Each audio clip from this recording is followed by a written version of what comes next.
I knew what I was doing. I planned it. I studied it. I put it in effect, and it worked every time.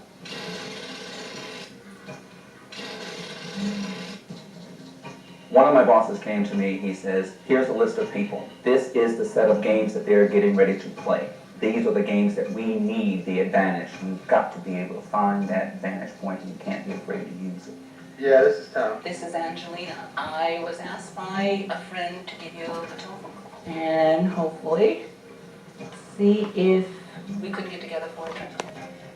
She's made such an impression on him, and he's so attracted to that voice. And then eventually, he'll end up at a party.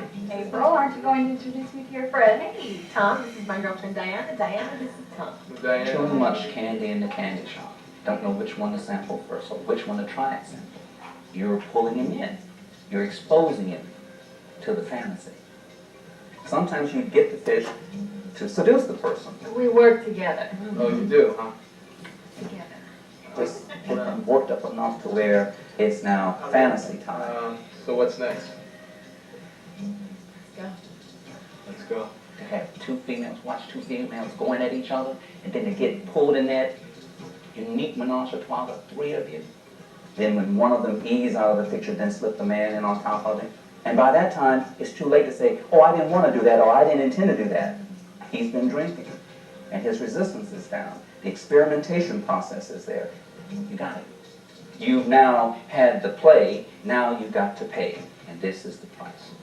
Cut the points, these particular games, this many points, deliver it on time, or else. You want to make it cold and to the point, the game is over. And if you think I'm playing, and if you think I'm not going to do it, bullshit, you're wrong. Here's the package. Look at it, and look at it close. And if you want to, keep it. Souvenir. Now, all this unspeakable love encounters is now all photographed, all recorded, all documented, and all in the hands of a ruthless individual who won't hesitate to give it to the press and just blow you up all over the place. Gotcha. It is scary to think there might actually be a guy like that out there, but Dr. Boudreau is real. When he was arrested, he had a list of over 100 personal telephone numbers for both collegiate and professional athletes in all major sports. Fortunately, Lee Joseph Pitts, alias Dr. Boudreau, is safely behind bars. But what about the people behind it? We don't know who they are, but for all we know, they're still out there. Why would these people spend incredible amounts of money for drugs, for women, for parties, just to get to an athlete? One answer is gambling, sports gambling. Time to get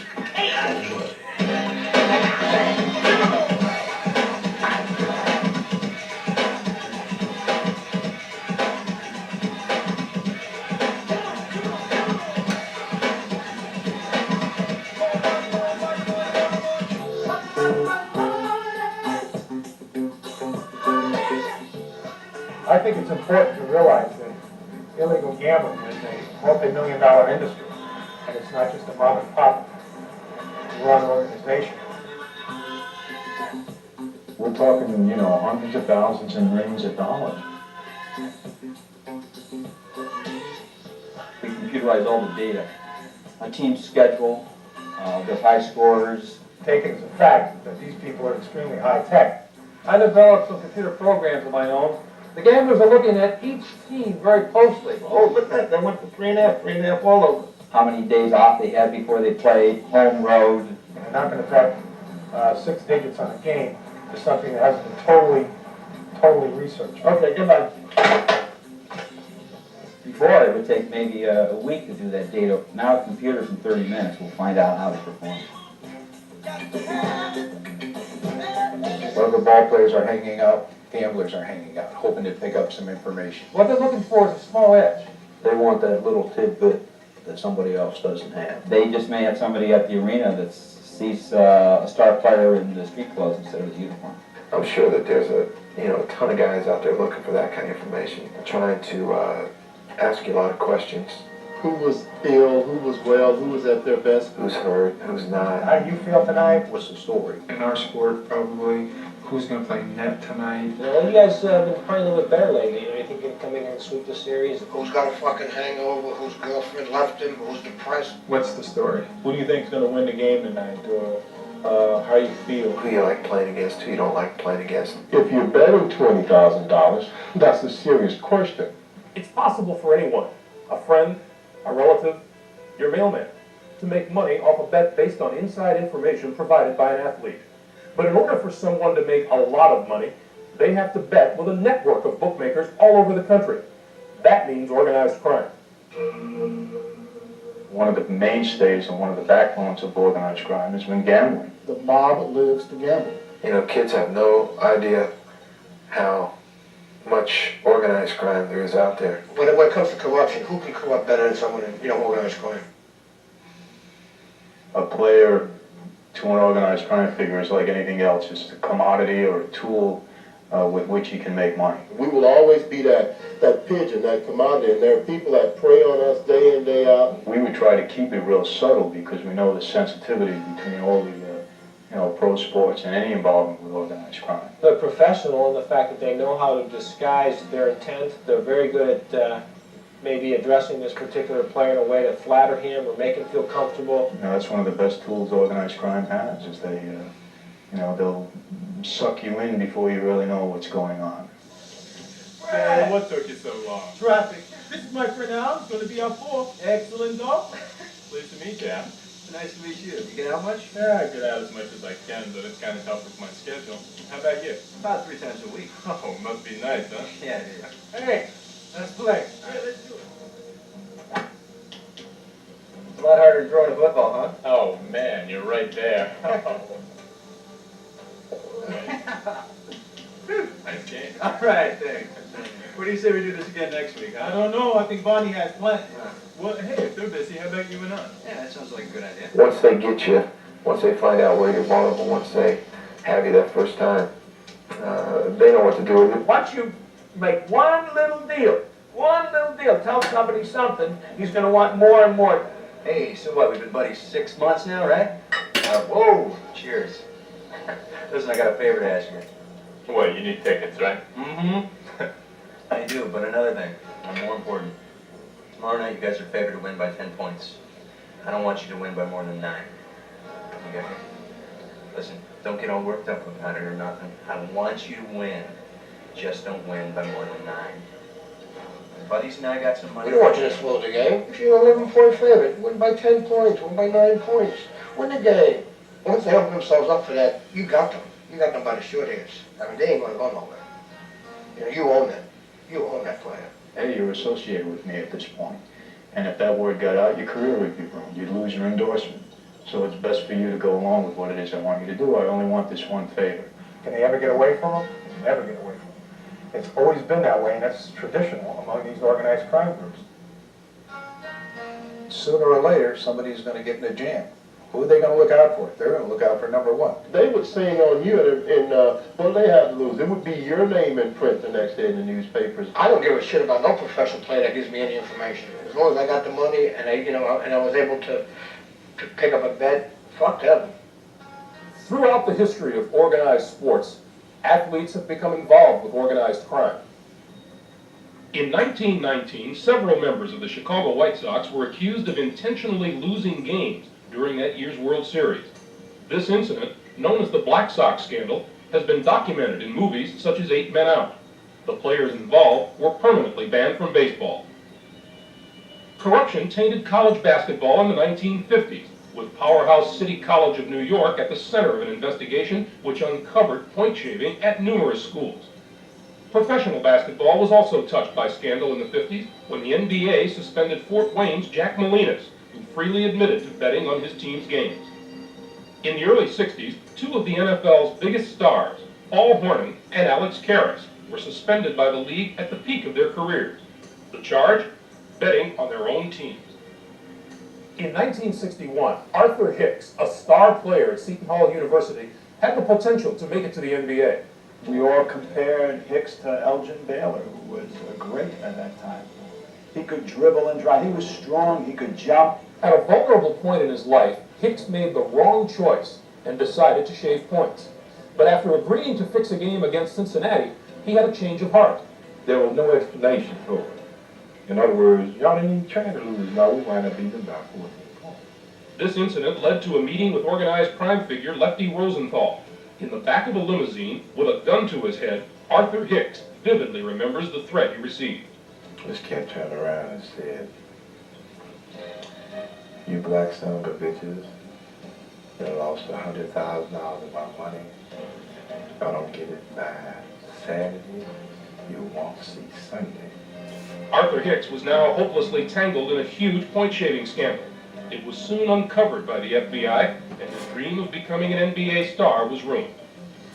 Until now, you've probably never heard of Arthur Hicks. Now you know why.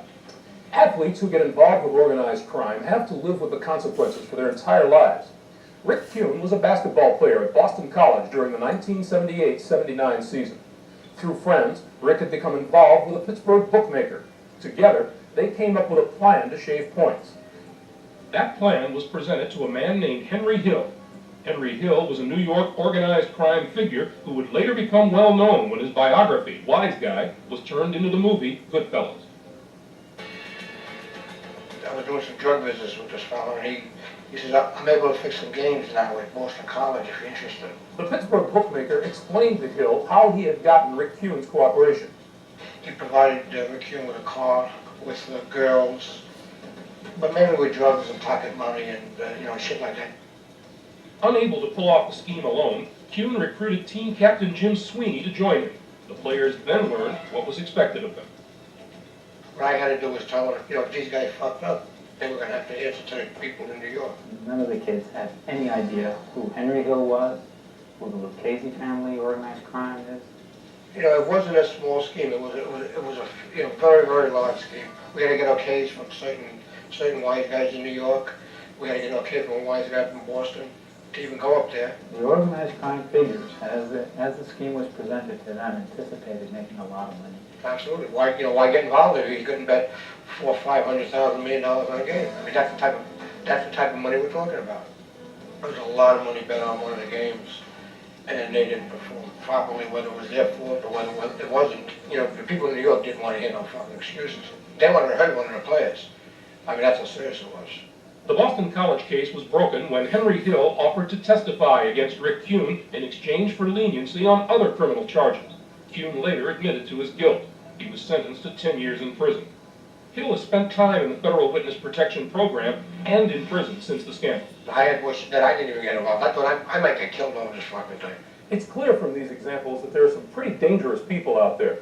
But who exactly are they targeting?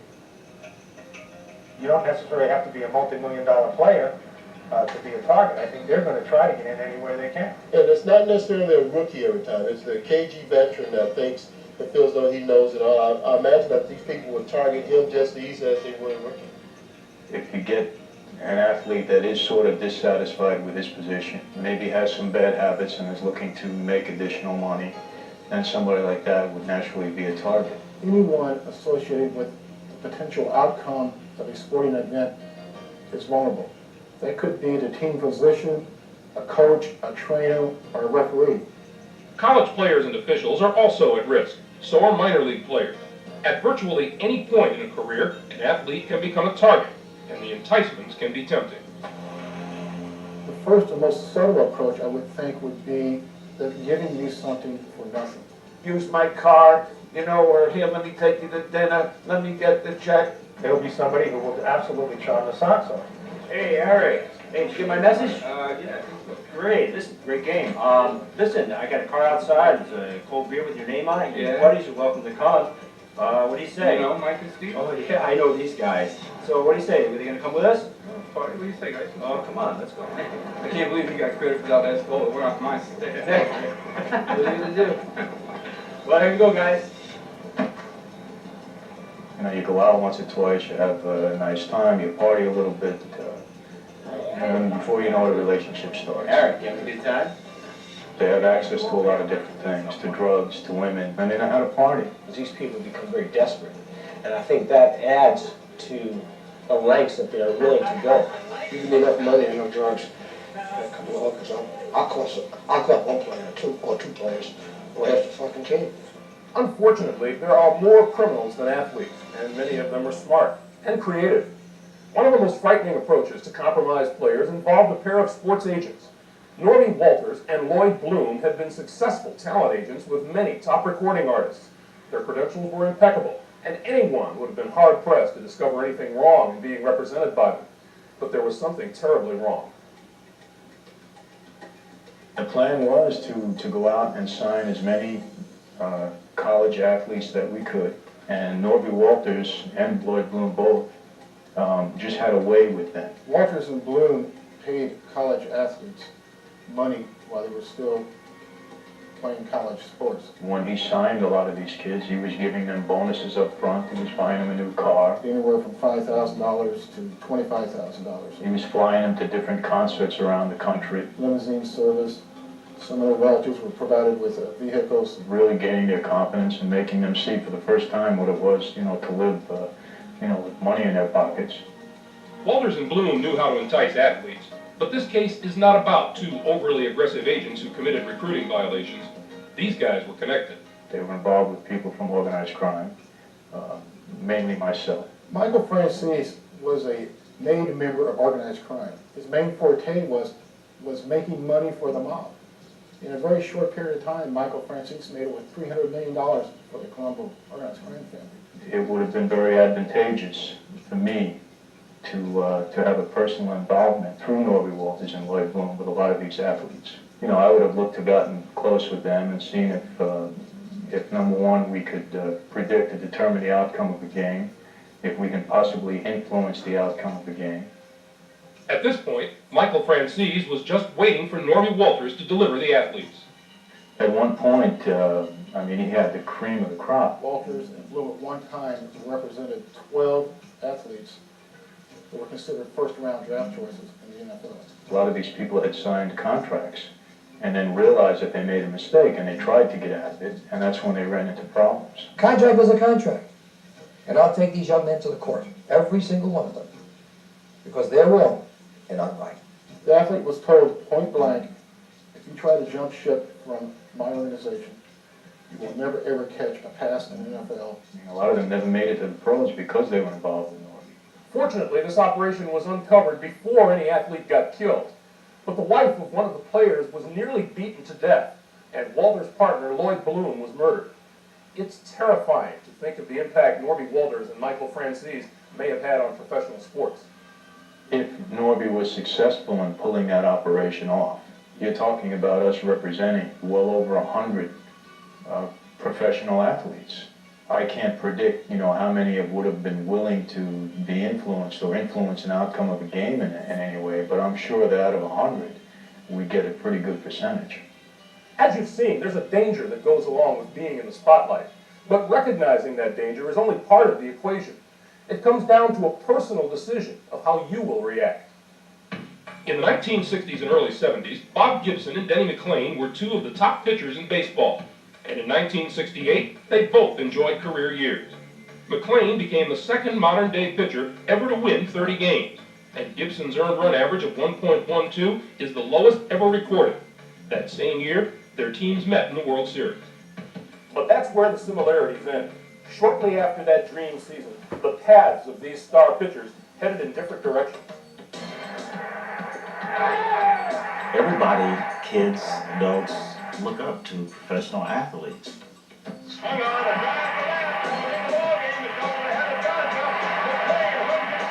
They put a complete wall around you, and you therefore never take a step into the real world either. Anytime you're in the public eye, everybody's going to be looking at you. You're going to get approached by any number of people for some good things and for some bad things. Denny McLain and Bob Gibson speak from experience. During their careers, each made personal decisions that would directly impact their lives. Mr. McLain's involvement leave me no alternative but to suspend him from all organized baseball activities. In 1970, Denny McLain was suspended from baseball for gambling, and before long was gone from the game. Totally lost my concentration on the field, the thing that I did best in life. It was gone. In 1985, he spent time in jail for related activities. He recalls the devastating toll gambling took on his life. It is a nightmare that never quite ends. I had a deal with everybody, car companies, and I'll tell you this, within 3 days of the story hitting the stands, everything had been canceled. Gambling brings every element that you have. Gambling brings the gamblers bring the women bring the booze brings the coke. I was overwhelmed with how am I going to put dinner on the table. I almost lost my family at least twice. And looking back, Denny McLain blames no one but himself. I mean, no one ever told me I had to do it. You know, put a gun to my head. McLain's conviction stunned the sports world. For Bob Gibson and many other players, the news hit close to home.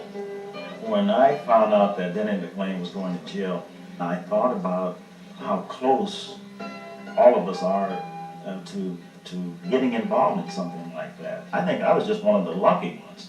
I did run into some of that stuff, and one day the FBI called me into their office and asked me about this guy. Do you know this guy? I said, yes, I do know him. But did you know that he's involved with child pornography? I said, no, I don't think so. Come to find out that this guy had been dealing in drugs. He'd been dealing in all sorts of shady things that I didn't know. This guy was one of my better friends. And how he became a good friend of mine, I couldn't tell you. All of a sudden, he was just there. And they said the best way to handle this is just to avoid him. And so that's what I did. For Gibson, following the FBI's advice was an easy decision. I think it has to do with my makeup. And my name means an awful lot to me. I respect it, and I want other people to respect it. Sadly, a number of superstar athletes have seen their lives ruined by their own gambling habits. For many, it began innocently, as a form of recreation, or as an outlet for their competitive fire. For some, that fire burned out of control.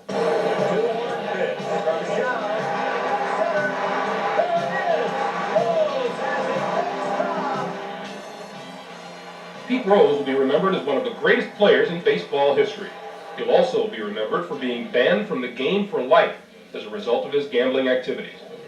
One of the game's greatest players has engaged in a variety of acts which have stained the game, and he must now live with the consequences of those acts. I've made some mistakes, and I think I'm being punished for those mistakes. You know, I've been in baseball 3 decades, and to think that I'm going to be out of baseball hurts. For some athletes, gambling becomes a full-fledged addiction. Gamblers are sick people. You know, they're just like drug addicts. It's like booze, it's like drugs. I mean, you get hooked. I mean, you're in it. Former NFL quarterback Art Schlichter knows the agony of being a compulsive gambler. Some days I thank the good Lord that I'm still breathing. Other days I pray to the good Lord that I'll stop breathing. That's what kind of misery I've been through. Schlichter was an All-American quarterback at Ohio State in the early 1980s. On the field, he seemed to be in total control. His gambling habit was a different story. I thought that I could maybe control it. You know, I never really thought about it being an addiction for a long, long time. There's very few gamblers that have control. You'll have it to a point, but majority of them, all they want is the action. They don't care if they win or lose. You just start chasing bad money, and you can never get even. And once you start chasing the money, you really need to look yourself in the eye and get some help. Schlichter was a #1 pick in the 1982 NFL Draft. His contract with the Baltimore Colts included a $375,000 signing bonus. But the young man who seemed to have it all quickly lost it all. That money was going to go to my family's farm, and by the time it was time to put it into the farm, I'd already gotten it out and gambled it all away. He borrowed from his grandfather, he borrowed from his parents, who eventually ended up losing their farm because of this situation. And when I went to the FBI to get help in '82, I didn't go there willingly. I went there because I really had no choice. He was in debt in excess of $300,000 to gamblers in Baltimore, Maryland. They had threatened his life and his family's life. Schlichter went on to serve a 1-year suspension from the NFL for betting on league games. He never fulfilled his potential as a quarterback and never learned to control his urge to gamble. Gambling has eaten me alive, okay? It has ruined my family. It has killed my self-esteem. It's taken every dollar I've had. It will eat you until you haven't got anything left. And I'm a living proof of that. we've taken a look at a wide variety of problems associated with gambling. But no matter what situation you may find yourself in, there's always a way out. If you do make mistakes, there's gonna be somebody there to try to help you. If you are suspicious, now there's a way of me to say, hey, I want you guys to come check this guy out. Hopefully through education and teaching these guys what's out there and the people that are trying to cut into their lives and take a chunk out of it for their own personal gain, we can avoid these things in professional sports in the future. I can imagine making $5 million a year and going around and messing with something that's going to possibly take that $5 million a year away from me. I don't know what could be that important. I would not want to give all that up and be tainted with something like gambling. The sport that you're playing owes you nothing once you cross that line, cross that line, cross that line, cross that line.